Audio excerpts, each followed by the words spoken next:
In this episode, we have a real-life Minority Report, Apple getting banned in China, the Q2 financial results for each of the tech giants, and Facebook getting into TV right after this intro.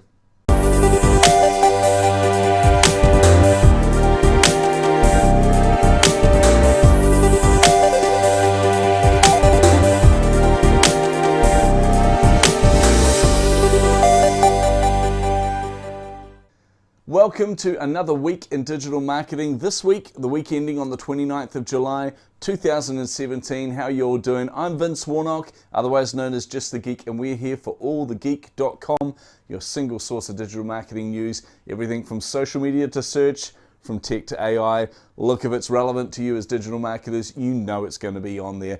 Anyway, how are you all doing? We have a fantastic lineup for you today. A lot of news to cover, but first of all, most importantly, make sure you click on that subscribe button, wherever it is, and also give us a like as well. Remember, you're digital marketers, you know how this works. The more likes we get, the more comments you give us, the more engagement we have, the higher we rank in YouTube and in Google and everywhere else. It's a good thing, so keep those likes coming. But first, I want to give you some feedback from last week. Listen, we absolutely love your feedback, honestly. The emails that I get, the people tweeting me on Facebook, on YouTube, the comments that we get are incredible, and I really do appreciate them, so make sure you keep them coming. We do try and improve the channel, improve AllTheGeek.com, and improve these YouTube videos based on the feedback that you give us, so it's really, really important. And we've got some doozies here. First of all, absolutely blown away. We've got a number of people telling us how they're using the news that we give to you. So, for example, Jenna in the US, she's using this, as is a number of other people actually, to brief their team. So the teams actually go through allthegeek.com, look at the articles that are on there, and then they present them back to the team to say, what's the biggest opportunity, what's the areas we should be looking into, what's the biggest risks, etc. for us as digital marketers. So, really happy that you guys are doing that. It kind of proves why we're doing this, I guess. It really makes it worthwhile. So thanks for letting us know we're adding value to your teams, and don't forget, keep that kind of feedback coming. Also, we had some feedback from Jonathan, who said last week's tech find was Unsplash. It's an incredible website. Make sure you watch last week's video to find out what it's about. But he also pointed out to me there is Pixabay, which is very similar to Unsplash. Different kind of images on there, but again, they're free for commercial use. They're free to use in your blogs. You'll notice, Jonathan, we actually have them on allthegeek.com now, thanks to your recommendation, so that's fantastic. So really appreciate that feedback. Mark has posed a question that's something that I've been going over and over in my head, and something we've been questioning about this channel. So I want to hear from you guys some feedback. Mark has posed the question, are the videos too long? Now these videos are about 30 minutes long, like 25 to 30 minutes long, and they give you a complete rundown of all the 4 different categories, which is social, search, tech, and AI. And he made a recommendation, which I've been thinking about, which is maybe breaking it into the 4 different sections. So do like a 7 to 8 minute video on each of the different sections. So let me know how you guys consume this. Let me know if you prefer it in one chunk, like one big video, or if you prefer it cut up into each week doing the week in AI, the week in search, the week in social, etc. So really keen on your feedback on that one. I'm on the fence, both of them. It's just as easy for me to cut them no matter what, so it doesn't really make too much difference there. But let me know what you would prefer. And then the other feedback we got was from Kate. Hey Kate, why can't we see your whole desk? You know damn well why you can't see my whole desk, Kate. So as you guys probably are aware, you're only seeing a corner of our desk there. And the reason for that is this is my home office, and I'm still working on all this part here. So you can see I have a dead monitor there, which is really bugging me, and that's part of the reason why you can't see the rest of this desk. But this is going to be spectacular. I have some new equipment coming. Unfortunately, all of the equipment will be due in maximum about a month. So basically in about 4 videos time, you're going to get to see the whole new setup, which is really exciting. So keep pestering me, Kate. I don't mind at all. Anyway, that's the feedback for the week. As I said, I really appreciate it, guys, so make sure you keep that feedback coming. So let's kick things off with all that's new in social media. Okay, we've got a lot of updates in social media. Surprise, surprise. So I've got my trusty post-it notes ready, and we're going to kick it off. First up, YouTube, and we're going to go fast on these ones, guys. YouTube has, they're going to kill their inbuilt video editing tool. So what is that, you ask? Well, sadly, that's what everybody asks, because in reality, nobody uses it. It was rolled out in 2010. It's the ability for you to edit the videos directly within YouTube, and nobody's been using it. So as of September, it's gone, and no one's going to mourn it. There you go. Next up, Instagram. They're taking a massive step in the right direction. A couple of the issues we've had with Instagram in the past is the lack of API integration into third-party social monitoring tools, but also the lack of integration into content management tools. So for example, to be able to schedule a post or manage those posts. We don't have that full suite yet, but Instagram have announced they're expanding their API to let those social monitoring tools access. So for example, Hootsuite will now be able to pull through all those insights and analytics directly into Hootsuite's platform itself. So massive step in the right direction. I'll be even happier once we can schedule posts, just saying, Instagram. But nice work.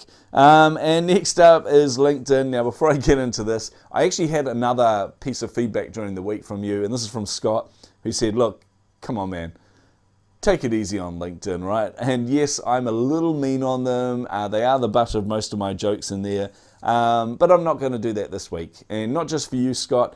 I'm doing that because actually one of the things I've noticed is over the last few weeks, LinkedIn have consistently been rolling out a number of different features, a number of different kind of tools that are really useful.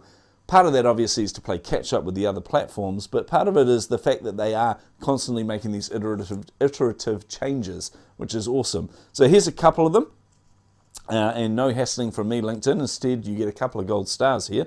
First up, LinkedIn has added the ability to add multiple images into a single post. So this is really similar to Facebook and Twitter's multi-image posts. It's the ability for, say for example, I'm going to a conference or going to a panel discussion. I can take a number of different photos, and if I'm doing a professional update on LinkedIn, I can put those images into a single post as a bit of a grid or a gallery, and then write my blurb around it. So, yep, it's useful. I like it. You get a gold star for that one. But this one I love. LinkedIn is adding a new tool that provides more insights into who's visiting your website. Now, as an example, if we were to set up LinkedIn's insight tag on Tag Manager on AllTheGeek.com, so if we were to put it on AllTheGeek.com, we would be able to use LinkedIn to get some anonymized demographic data. And what I mean by that is, instead of just the standard what browser you're using, what device you're using, what country or city or anything like that you're coming from, that you get in GA already, you'll be able to get some more insights into the type of customer. So I've got a list here of the different demographic breakdowns that you can do within LinkedIn. There's job title, there's industry, seniority, job function, company size, etc. Now all of that's anonymized, but it'll give you really good insight into who's coming to your site, the type of people, particularly if you're doing recruitment as well. Very valuable information. So double gold star for you, LinkedIn. Next up, this is just some stats to throw at you. You would have seen this on allthegeek.com this week. WhatsApp's hit 1 billion users per day. Wow. But also, even more wow, I reckon, is the fact that they've hit 250 million WhatsApp status daily users. Now, if you're not sure what WhatsApp status is, essentially it's their version of Instagram stories or Snapchat. Now, what makes that impressive is they've now exceeded Snapchat's 166 million daily users and Instagram's 200 million daily users. So WhatsApp is now in the lead. Now, if you want to know what that means for us as digital marketers, it basically means if you're not looking at WhatsApp already, if you're not looking at how to put chatbots on there or do any kind of media or marketing on there, then you need to look into it now, because those numbers are not going down anytime soon. Next up, we've got some updates from Twitter and Facebook. Now, these updates have come off the back of the Q2 financial reports that have come out. So for Twitter, it's not such good news. Q2 results for Twitter have shown they have no new users or no new monthly active users compared to Q1. So they've been stagnant on 328 million monthly active users, which means that their acceleration has decreased massively. So they like to point out that they're 12% up year on year. So at Q2 last year, they were 12% down on what they are now. You get what I'm saying here. But what it means is between Q1 and Q2, that acceleration is slowed right down to, well, to non-existent. The other thing to note there is sales have fallen 5.5%. So sales came in at only 574 million for the quarter. And all of that, of course, means Twitter's shares have taken a bit of a tumble of 9%. So not a good time to be a Twitter investor. But hot off the heels of that, Twitter are testing something new. So they're still trying to work out really how to get that revenue figure up. And the thing they're testing is a subscription-style ad service. So this is targeted at small businesses or small to medium businesses that don't have a dedicated digital marketer like you or I, or don't have social media marketers in their company. So essentially what it is you can kind of automate your Twitter advertising. So for $99 a month, Twitter will put a always-on campaign to drive people to like you and follow you on Twitter. But also they will pick your top 10 posts or up to top 10 posts per day and boost those across Twitter as well. The caveat on this is lack of control. So you don't get to choose what those posts are at all. You don't get to choose what ones Twitter boosts. Essentially, it's based on the topic and also the demographic targets that you have. So yeah, as digital marketers, it's probably not as important for us. Obviously, we like control. We're all control freaks. But for small to medium businesses, I think this is going to be a really interesting thing to see. Be interesting to see if this takes off and if it has any effect on that revenue figure at all. Now, Facebook, our friendly neighborhood Facebook, their Q2 results are definitely different from Twitter's. This is amazing. Like, Facebook have hit daily active users of 1.32 billion people. This also equates to a monthly figure of 2.01 billion. So as you know, they hit over 2 billion users about a month ago, which we reported on. But now this is monthly active users of 2.01 billion, which means not only are they growing, people are engaging more and more and more. Now they've also posted a $9.32 billion result for Q2. That's up 44.7% compared to this time last year. Now, one thing to note is, yes, it's up on 2016, but that growth is a lot slower between Q1 and Q2 compared to last year. This isn't a surprise. Facebook warned us about this. They're basically hitting their ad limit. So essentially, there's only a certain amount of ads that can actually be on their platform. So now Facebook are looking at alternative or additional revenue streams. So here are some of those updates. So Facebook have announced a suite of messenger tools. So this could be a way they could monetize or an additional revenue stream. You never know. So essentially, they've allowed for released 3 different updates for Messenger. The first is a seamless payment flow. So you can now take payments through Facebook Messenger, and it's a really simple, seamless process. This one is probably more important for me, is the expanded Facebook page buttons. So as you know, we can build bots on Messenger, or we can get people to engage with us directly through Messenger. And we have a call to action button that sits on the Facebook page itself. Well, Facebook have rolled out 5 additional call to action types. One is shop now, get support, get updates, play now, or get started. So depending on the focus of Messenger on your channel, if your Facebook page is a support page or if it's a sales page, for example, you can have the different types of call to action. So this is a good win. And this next one, the third one, was built-in NLP, or natural language processor. So essentially, if you're building an AI-based chatbot that sits on Facebook, this kind of sits before that. So when they go through and they start typing in the Messenger, it has a built-in NLP, which looks at common phrases like hello, goodbye, thanks, any date, time information, location information, dollar amounts, and basic contact details such as phone, email, and URL. So it can process all of those and understand them before the chatbot even kicks in, which is, it's going to be interesting to see how people use that, and definitely a step in the right direction. Next up, and this is an interesting one actually, Facebook could be releasing a smart speaker. Now, I toyed with the idea of putting this into the technology update, but I really do think this relates to those Q2 earnings that we talked about. So essentially, they're going to join the likes of Amazon Echo, Echo Dot, Echo Show, and all the Echo products, Google's Home, and Apple's overly priced HomePods. But what they want to do is they want to put a smart speaker in every home. No information yet on how much it's going to cost, etc. This has all come out of Taiwan's DigiTimes. So apparently they have insiders that are reporting that Facebook's building 8, which is the division of Facebook that looks after what we call skunkware. So essentially they do all the top secret consumer development stuff.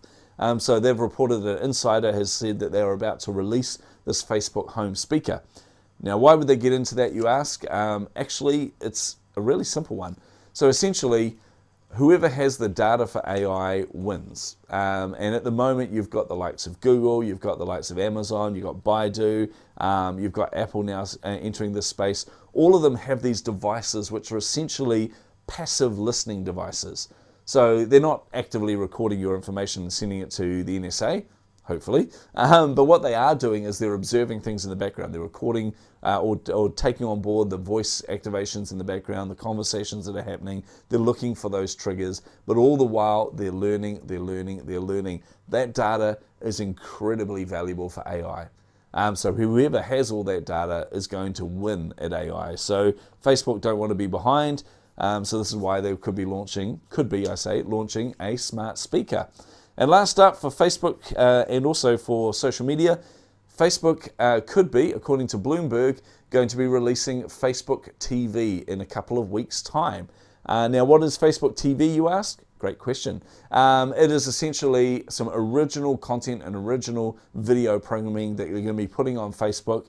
Now, they've partnered with different media partners such as Vox Media, such as BuzzFeed, etc.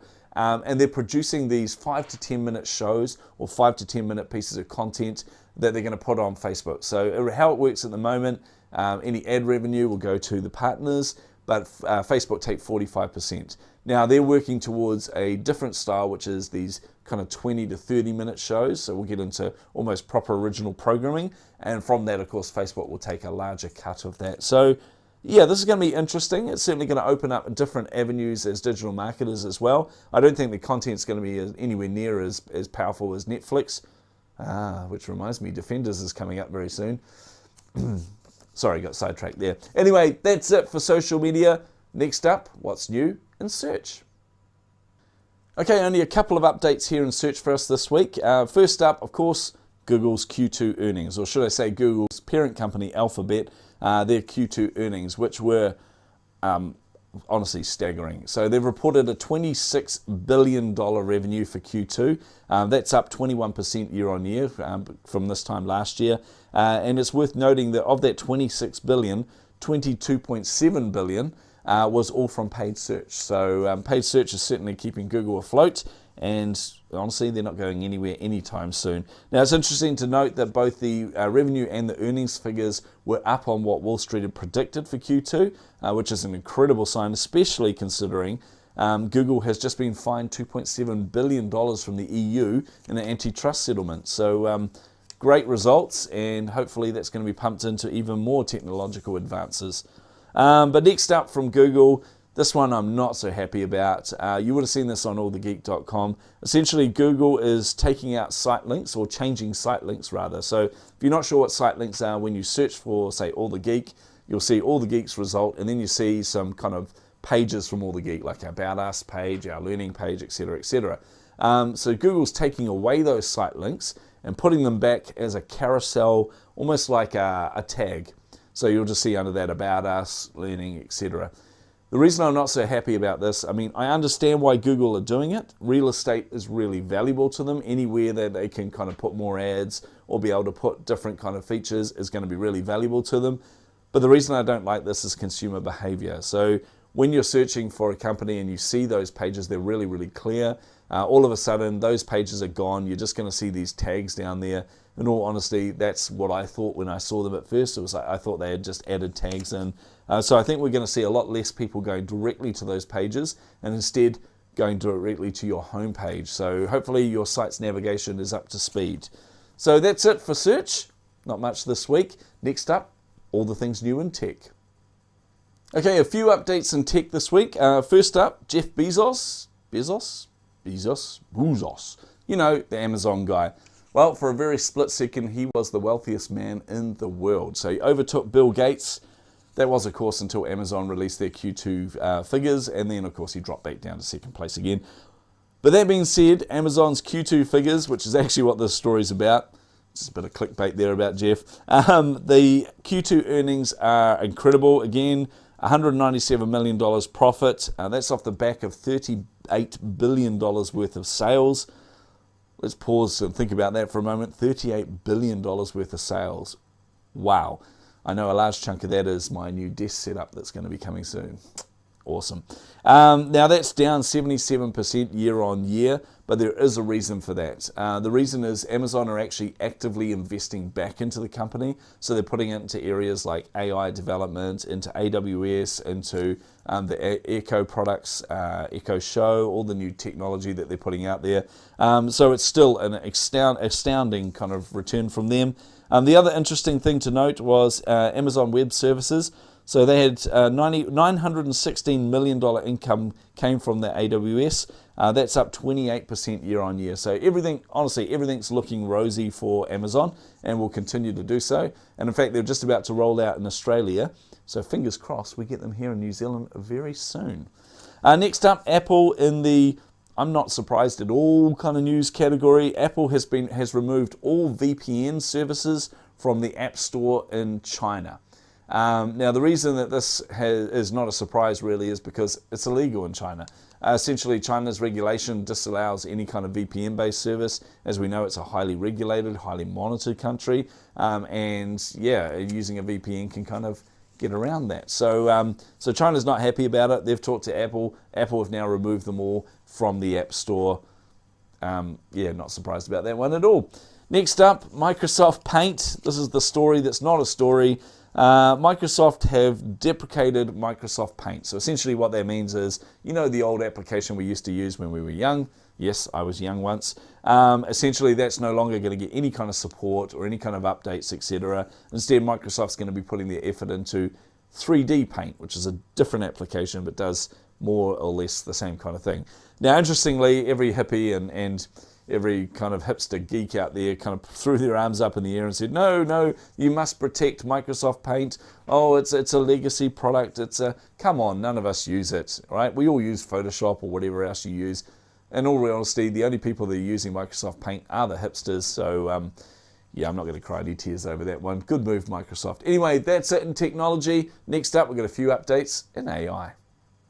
Okay, we've got 3 updates in AI this week. First up, there's a new grant, AI grant, to give money to regular guys like you and I who want to tackle difficult problems using AI. So essentially, Nat Friedman and Daniel Gross, and if you're in the kind of tech startup community, you'll recognize Daniel Gross's name, or Gross. I'm probably, wait for it, doing a gross injustice to his surname. Dad jokes. Anyway, he's a partner at Y Combinator, which is why it sounds familiar. And essentially, the two of them have got together. They've created this grant, and it's got a really unique name. It's called AI Grant. I kid you not. So essentially, they're going to be looking for individuals who want to tackle these large problems. And you don't have to be an MIT grad or anything. You basically just have to connect your GitHub to them, connect your LinkedIn, your Twitter, and your Facebook, so they can kind of monitor and see what's going on and do a bit of due diligence on you. And then they will allow you to have some money to be able to push forward into AI and be able to solve those difficult problems. So it's an interesting one. If you've got any ideas out there on what you want to do, let us know about it in the comments, or let us know about it on social media, or keep it to yourself and go and apply for a grant. You never know. Next up, this is interesting. So I kind of mentioned before when I was talking about the Facebook's smart speaker, that basically data is incredibly valuable. Mozilla have recognized this. They're really worried that actually most of our AI-based data is sitting in the likes of Google and your Amazons and your Baidus, and now in Apple. And what they want to do something about that, so they're crowdsourcing voice recognition for AI. So it's called Common Voice, and basically it's an open source voice recognition platform. And what they want to do is they want to encourage people to talk with it, to engage with it, so it can pick up our quirky little accents, our quirky little sayings, etc., and learn from us so it can converse with us. This is really important for us as New Zealanders, Kiwis. You can hear it in my voice, I hate my accent. Kiwi's accent is a real problem for AI and natural language processors, so this is really good move. Mozilla also, this is the first step in kind of crowdsourcing AI as it is. So voice recognition being part 1, but after that they'll be looking at teaching it to do subjective-based learning, things like that, and being able to roll out crowdsourcing applications for that as well. So, yep, that's interesting. It's good. Next up, this one I'm both impressed and petrified of. But China are using AI combined with facial recognition, combined with the 176 million cameras they have around China, to predict crime and to predict when someone's going to make a crime. Now, this works really well in China, although really, really scary. It works really well in China because China is so regulated, it's so monitored, it's so state controlled. That means that they have access to all of your internet history anyway. They can use the data they've already collected on all their citizens, the data that's shown who has committed crimes, etc., to reverse engineer the behavior of those individuals to be able to spot it in other individuals. Now, it's a dangerous precedent to get into because obviously a crime hasn't been committed yet, but an example that's being used is buying a knife is obviously not a crime. You could be going to chop up veggies or you could be going to kill someone. Just throwing it out there. But looking at buying a knife with other behavior, with the internet history, with where you've been seen from these 176 million cameras, will start to show patterns that could mean you're about to commit a crime. Now, I've watched Minority Report. It doesn't end well. It's not a good thing. But anyway, it's, like I said, impressive and scary. Hey, that's it for AI. Next up, it's All the Geeks Muppet of the Week. All right, it's that time that we love. It's All the Geeks Muppet of the Week award. And this week was a close one. I almost gave it to Marketo. Now, Marketo is, if you don't already know, it's a marketing automation platform. I love it. I use Marketo personally, and I'm a big fan of it. However, they almost got the Muppet of the Week award this week when somebody forgot to renew their domain name. Yes, that mistake that we've all done before, but thankfully we're not Marketo. We've all done before and it's super embarrassing. Marketo did, which meant that thousands of users around the world could not access the Marketo services. Now, fortunately, there is an absolute legend out there called @TravisPrebble. I wanted to make sure I got his name right. @TravisPrebble on Twitter, who not only noticed it, he renewed the domain name for Marketo. Dude, you're an absolute legend. As I mentioned on allthegeek.com, if you're ever in Wellington, New Zealand, or if I'm ever in your city, the beers are on me. We owe you, brother. So it's a nice one. But they did not get the Muppet of the Week. Instead, Muppet of the Week is going to United Airlines. And this is because this is something that's very close to my heart. Anybody who knows me knows I'm a giant comic book nerd. I grew up on comics. I love superheroes. I love sci-fi. I live in this world and I over-geek out about it. Obviously, United Airlines do not. So if you're not aware, this is a very special time of the year for geeks. It's San Diego Comic-Con time. San Diego Comic-Con have been wrapping up with tens of thousands of people visiting, about to fly out of there, and United Airlines announced they are banning people from having comic books in their check-in luggage. I'm not kidding. This makes absolutely no sense, but this is what they did. Now, when people queried this, and obviously a lot of the geeks that were over at Comic-Con are very tech-savvy, so they took to Twitter to complain about it. United Airlines responded by saying that this was a TSA requirement. The TSA then quickly tweeted back and said, "Nah, ain't us, you're on your own on this one. We don't know where you've got that from." So then United Airlines then blamed other airlines, saying they were all doing it, to which the other airlines jumped in and went, "Nah, we ain't doing it either." So United Airlines, you're on your own and you get our Muppet of the Week award. I mean, honestly, we can't figure out where this has come from, why they would even do this. In all reality, the only thing we can think of is there is a TSA guideline that says if you stack magazines on top of each other, all of a similar size and glossiness, etc., then it's not prohibited, but it may get picked up as a red flag when it's going through the scanners and they may have to look at your luggage. Anyway, United Airlines, what are you thinking? Now that's our Muppet of the Week award. This week, though, we are going to do one little extra thing, and it's not often we see this. This is our Hero of the Week award, but we're awarding it this week because this is a very special one for me. So this goes to the Girl Scouts Association of America. Yes, Girl Scouts is still a thing, but it's going to them for doing something really significant. They have added 23 new badges to their Girl Scout program that are all STEM related. So that's science, technology, engineering, and maths. Yes, I spelled that right. So they've added 23 different STEM badges, including robotics, coding, aviation design, meteorology, covering a number of different disciplines. They've teamed up to create these badges with people like Code.org, with Goldie Blocks, and other kind of organizations that are trying to get young women into STEM-based into STEM-based jobs, into STEM-based careers. So this is fantastic. Trust me, as a father of a young girl who is pushed through all of this kind of thing. So now, my daughter's now 20. She runs her own digital marketing agency for fashion labels. And I've seen her really push against the grain to be able to succeed in STEM-based industries, so in technology and that. So this is a fantastic thing. And honestly, Girl Scouts of America, you get our Hero of the Week award. That's it for Muppet of the Week. Next up, it's our Tech Find of the Week. Okay, our Tech Find of the Week is a service that I use quite regularly, actually. It's not uncommon to see me sitting at my desk with my headphones on. I'm not being rude when I do that. Okay, sometimes I'm being rude. Most of the time I'm not being rude. It's me trying to focus. And that service is a website called focusmusic.fm. Essentially, it's a service to help with productivity. So it has looping streaming music. You can choose from your genre, from classical to electronica to downbeat to even the sound of rain. But essentially, it is designed to be ambient background music or noise to help you to focus. Now, this is especially important to me. I have a weird genetic kind of thing where I only sleep 4 hours a night. And I have adrenaline just pumping through my body all the time. So I need to shut things off to be able to focus. And focusmusic.fm is one of the ways that I do to focus, to do that, to achieve it. So that's our Tech Find of the Week. Let us know if you're using that. Let us know if that's useful for you. As I said, that's it for the week. Hit us up in the comments. Let us know what you liked. Let us know what you'd like us to do on AllTheGeek.com.